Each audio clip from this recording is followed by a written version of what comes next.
Ciao a tutti e benvenuti all'episodio 29 della nostra serie Quiz Patente B. Anche oggi vi aspetta una nuova simulazione con 30 domande, ognuna seguita dalla risposta corretta e da una spiegazione chiara e facile da capire, per aiutarvi a studiare meglio e a correggere subito eventuali errori. Restate concentrati fino alla fine e mettetevi davvero alla prova, perché ogni domanda può fare la differenza il giorno dell'esame. Cominciamo! Quando si avvicina ad un incrocio, il conducente deve sempre usare la massima prudenza, anche quando gli altri conducenti devono dargli la precedenza.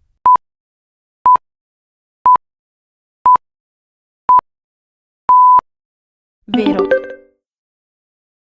Avvicinandosi a un incrocio, il conducente deve sempre rallentare, osservare bene la strada e prepararsi a reagire in sicurezza. Avere la precedenza non significa poter passare senza attenzione. Un altro conducente potrebbe sbagliare, non fermarsi, non vedere il veicolo in arrivo, oppure comportarsi in modo imprevedibile. La prudenza serve quindi a evitare incidenti, anche quando la regola della precedenza è dalla propria parte. La distanza di sicurezza deve essere aumentata qualora sia difficile valutare il comportamento del conducente che precede.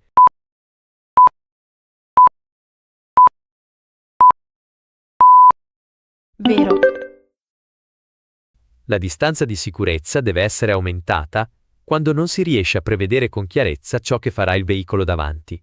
Per esempio, il conducente che precede potrebbe frenare improvvisamente, cambiare direzione senza segnalarlo, procedere in modo incerto oppure avere difficoltà nella guida. Mantenere più spazio permette di avere più tempo per osservare, reagire e fermare il veicolo senza tamponare. La distanza di sicurezza, infatti, serve proprio a evitare collisioni in caso di pericolo o manovre improvvise. Il segnale raffigurato preannuncia un possibile pericolo di caduta nella cunetta laterale alla strada.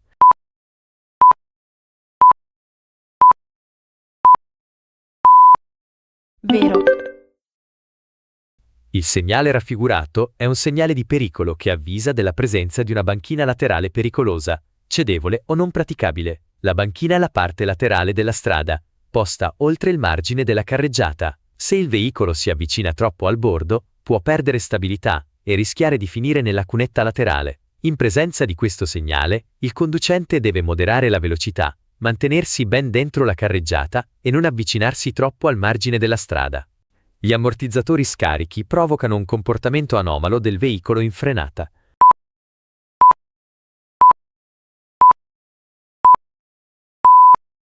Vero.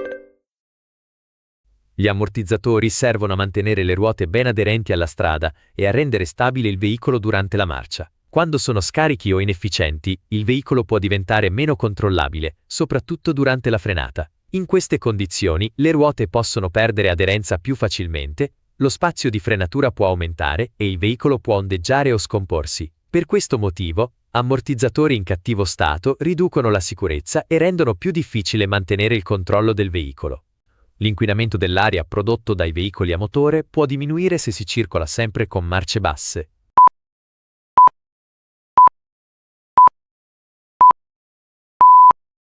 Falso. Circolare sempre con marce basse non riduce l'inquinamento, perché il motore lavora a un numero di giri più elevato e consuma più carburante. Quando il consumo aumenta, aumentano anche le emissioni dei gas di scarico. Una guida più corretta consiste nell'usare la marcia adatta alla velocità e alle condizioni della strada, passando a marce più alte quando il motore lo consente, senza farlo sforzare e senza accelerazioni inutili. Rispetto al veicolo che procede nel senso della freccia, la striscia discontinua in figura consente anche al veicolo che viene di fronte di superare le strisce.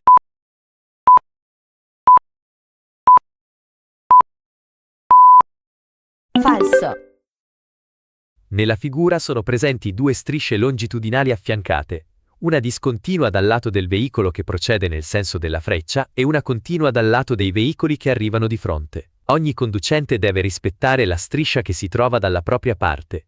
Perciò il veicolo che procede nel senso della freccia può oltrepassare la striscia discontinua se la manovra è sicura e consentita. Invece il veicolo che arriva in senso contrario non può superare le strisce perché dalla sua parte trova la striscia continua. Quando si attraversa un incrocio, è necessario mantenere la massima concentrazione alla guida.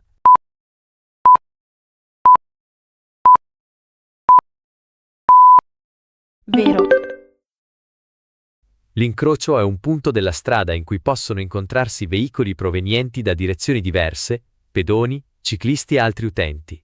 In questa situazione il conducente deve osservare con attenzione la segnaletica, controllare la presenza di altri veicoli, valutare le precedenze e prevedere possibili comportamenti improvvisi degli altri utenti. Anche una breve distrazione può impedire di notare un pericolo, come un veicolo che arriva lateralmente, un pedone che attraversa o un conducente che non rispetta la precedenza.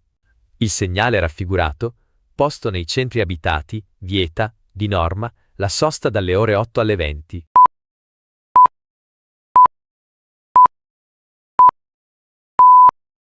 vero, Il segnale raffigurato indica il divieto di sosta. Nei centri abitati, in assenza di pannelli integrativi con orari diversi, il divieto vale normalmente dalle ore 8 alle ore 20. Durante questo intervallo, non è consentito lasciare il veicolo fermo per un tempo prolungato. La fermata breve, invece, può essere consentita se non crea intralcio o pericolo, perché questo segnale vieta la sosta ma non vieta automaticamente la fermata. L'uso dei proiettori a luce abbagliante è necessario di giorno se si circola su un'autostrada viaggiando contro sole.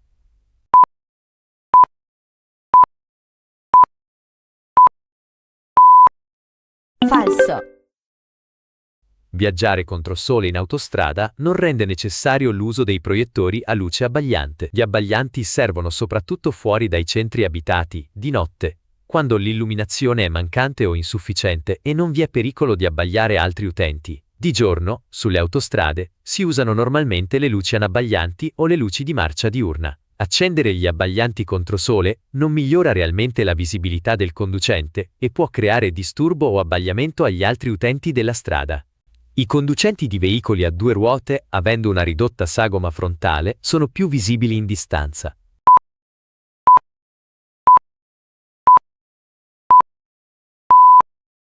falso, I veicoli a due ruote, come motocicli e ciclomotori, hanno una sagoma frontale più piccola rispetto agli autoveicoli. Per questo motivo sono meno facili da vedere, soprattutto quando si trovano lontani, quando arrivano velocemente o quando sono parzialmente nascosti da altri veicoli. Gli altri conducenti devono quindi prestare particolare attenzione, specialmente agli incroci, durante i cambi di corsia e prima di aprire le portiere. La ridotta dimensione frontale non aumenta la visibilità, ma la diminuisce.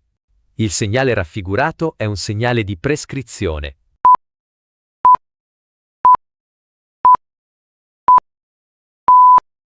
vero, Il segnale raffigurato ha forma circolare fondo blu, caratteristiche tipiche dei segnali di obbligo. Indica che il conducente può proseguire diritto oppure svoltare a sinistra, seguendo una delle direzioni indicate dalle frecce. I segnali di obbligo fanno parte dei segnali di prescrizione, perché impongono al conducente un determinato comportamento da rispettare durante la circolazione. Il segnale raffigurato è un preavviso di dare precedenza sia a destra che a sinistra.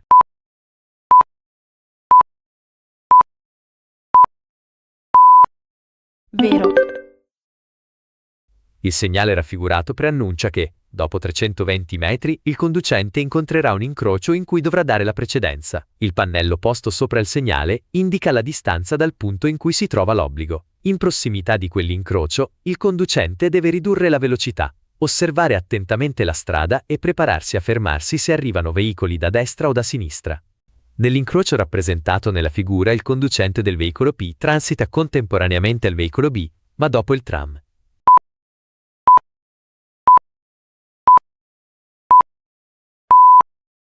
falso, L'ordine corretto di passaggio è prima il tram T, poi il veicolo G, poi il veicolo P e infine il veicolo B. Il tram ha la precedenza e deve essere lasciato passare per primo. Il veicolo P, trovando il segnale di dare precedenza, deve attendere il passaggio del tram e del veicolo G. Dopo questi due veicoli, P può attraversare l'incrocio prima di B. Quindi P non transita contemporaneamente a B, perché B deve passare per ultimo. È vietato, in quanto costituisce pericolo o intralcio per la circolazione, circolare a velocità troppo bassa senza giustificato motivo.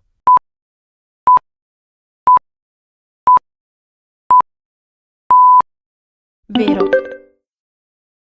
Circolare troppo lentamente senza un motivo valido può creare intralcio e pericolo per gli altri utenti della strada. Una velocità eccessivamente bassa può costringere gli altri conducenti a frenare, rallentare bruscamente o tentare sorpassi rischiosi. La velocità deve essere sempre adeguata alle condizioni della strada, del traffico, del veicolo e della visibilità. Può essere bassa quando esiste una ragione concreta, come traffico intenso, scarsa visibilità, fondo stradale pericoloso o presenza di pedoni. Senza una giustificazione, procedere troppo lentamente non è un comportamento corretto.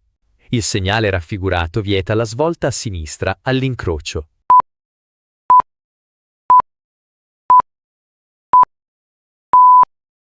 Falso. Il segnale raffigurato è il segnale di intersezione con diritto di precedenza. Indica che il conducente sta percorrendo una strada che ha la precedenza rispetto alle strade subordinate che si incrociano. Non vieta la svolta a sinistra e non impone di proseguire diritto. Il conducente può quindi svoltare a sinistra, se non sono presenti altri segnali o condizioni che lo vietano. Anche con il diritto di precedenza, deve comunque avvicinarsi all'incrocio con prudenza, moderare la velocità e controllare che gli altri utenti rispettino la precedenza. Il pannello integrativo raffigurato è posto su strade innevate per segnalare la presenza di macchine sgombraneve.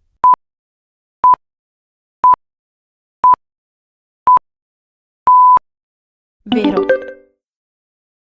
Il pannello integrativo raffigurato segnala la possibile presenza di macchine sgombraneve al lavoro sulla strada. Si trova generalmente sotto il segnale di altri pericoli e avvisa il conducente che la carreggiata può essere interessata da operazioni di rimozione della neve. In questa situazione è necessario diminuire la velocità, aumentare l'attenzione e mantenere una distanza adeguata dai mezzi in funzione, perché possono procedere lentamente, occupare parte della carreggiata o sollevare neve durante il lavoro.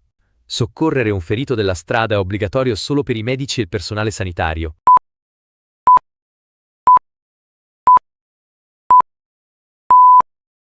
Falso.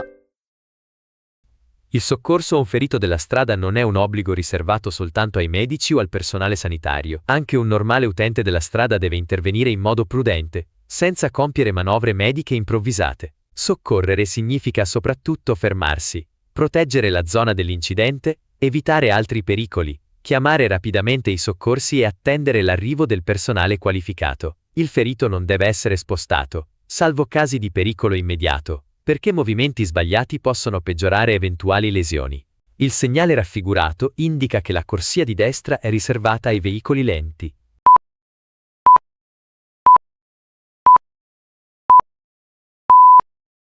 Falso. Il segnale raffigurato indica il divieto di sorpasso. Non riguarda la riserva di una corsia ai veicoli lenti, ma vieta il sorpasso dei veicoli a motore, come autovetture, autocarri e autobus. Restano invece consentiti i sorpassi dei veicoli senza motore e, in alcuni casi, dei veicoli a due ruote di piccole dimensioni, quando la manovra può essere compiuta in sicurezza. Una corsia riservata o destinata a determinati veicoli viene indicata con segnali diversi. Nel rispetto della larghezza massima stabilita per i rimorchi TATS, le imbarcazioni trasportate possono sporgere fino a 50 cm per ogni lato rispetto ai bordi esterni delle luci di posizione posteriori.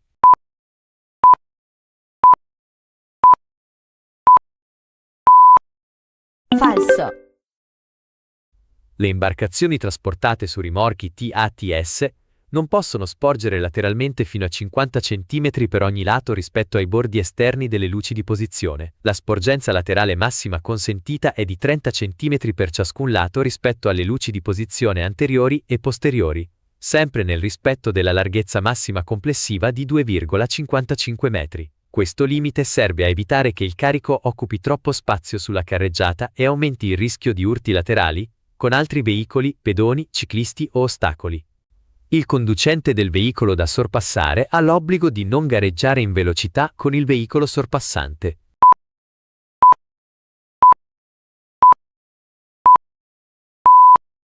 Vero. Il conducente del veicolo che viene sorpassato deve agevolare la manovra, mantenendo un comportamento regolare e sicuro. Non deve accelerare e non deve cercare di competere con il veicolo che sta effettuando il sorpasso, perché ciò renderebbe la manovra più lunga e pericolosa. In una strada con una sola corsia per senso di marcia, deve anche tenersi il più possibile vicino al margine destro, in modo da lasciare spazio sufficiente al veicolo sorpassante. Dovendo attraversare l'incrocio rappresentato in figura, i veicoli M ed E transitano contemporaneamente.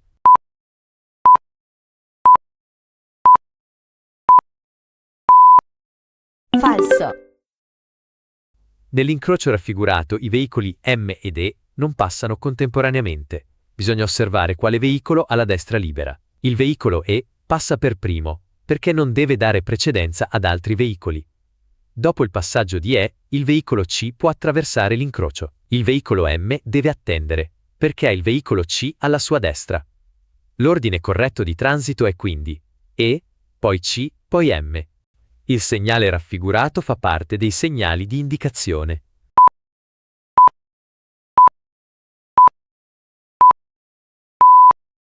Vero.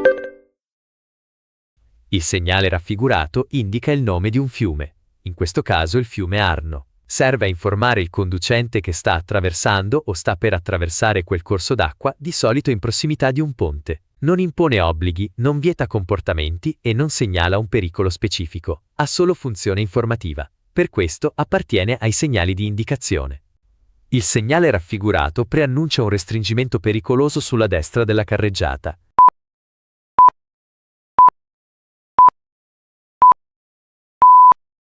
Vero.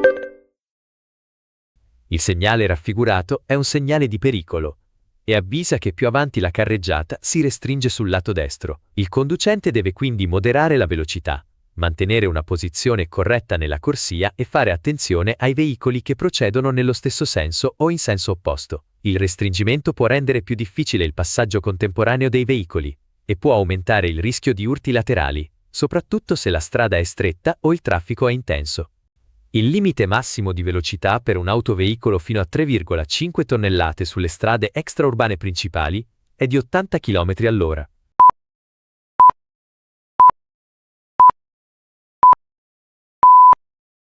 Falso. Per gli autoveicoli fino a 3,5 tonnellate, il limite massimo ordinario sulle strade extraurbane principali è di 110 km all'ora, non di 80 km all'ora. Il limite di 80 km all'ora riguarda altri casi specifici, come alcuni veicoli pesanti o particolari complessi di veicoli. Per ricordarlo meglio, autostrada 130 km all'ora, strada extraurbana principale 110 km all'ora, strada extraurbana secondaria 90 km all'ora, centro abitato 50 km all'ora. Il casco è obbligatorio per i conducenti di ciclomotori a due ruote.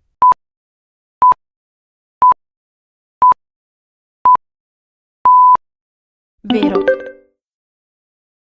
Il conducente di un ciclomotore a due ruote deve indossare il casco durante la marcia e deve tenerlo regolarmente allacciato. Il casco deve essere omologato, cioè conforme ai requisiti di sicurezza previsti. Questo obbligo serve a proteggere la testa in caso di caduta o incidente, perché chi guida un ciclomotore è molto più esposto rispetto a chi si trova dentro un'automobile. Anche a bassa velocità una caduta senza casco può causare lesioni molto gravi. Il vigile disposto con le braccia ad angolo retto come in figura consente la svolta a destra ai veicoli che arrivano dalle sue spalle.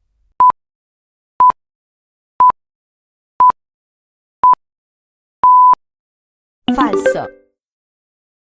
Quando il vigile ha le braccia disposte ad angolo retto come in figura, in questa posizione i veicoli che arrivano dalle sue spalle non possono proseguire né svoltare a destra, perché devono fermarsi. Possono invece passare i veicoli che arrivano dalla sua sinistra, seguendo le direzioni consentite. Il conducente deve quindi osservare non solo la posizione del vigile, ma anche da quale lato sta arrivando rispetto al corpo dell'agente. La patente di categoria B abilita a condurre le macchine operatrici eccezionali.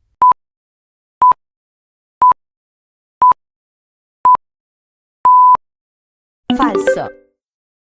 La patente di categoria B consente di guidare le macchine operatrici non eccezionali, come alcune macchine usate per lavori stradali o di cantiere, purché rientrino nei limiti previsti. Le macchine operatrici eccezionali, invece, hanno dimensioni o massa superiori ai limiti ordinari e richiedono una patente di categoria superiore. Per questo motivo, chi possiede solo la patente B non può condurle.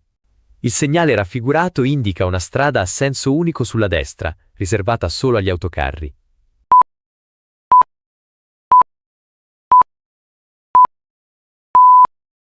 Falso.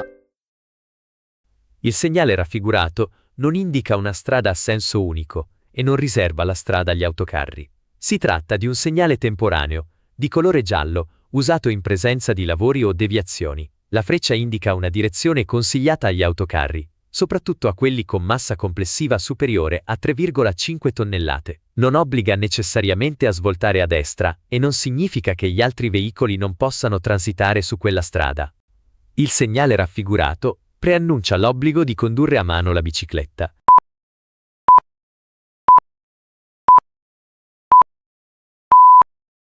Falso. Il segnale raffigurato non preannuncia l'obbligo di condurre la bicicletta a mano, indica invece un percorso riservato e separato per pedoni e biciclette. I pedoni devono utilizzare la parte indicata dal simbolo del pedone, mentre i ciclisti devono utilizzare la parte indicata dal simbolo della bicicletta. La linea verticale bianca separa i due spazi, così da evitare interferenze tra chi cammina e chi circola in bicicletta. Il ciclista può quindi procedere in sella alla bicicletta, restando nella parte del percorso a lui riservata. La sosta è la sospensione della marcia del veicolo protratta nel tempo, con possibilità del conducente di allontanarsi.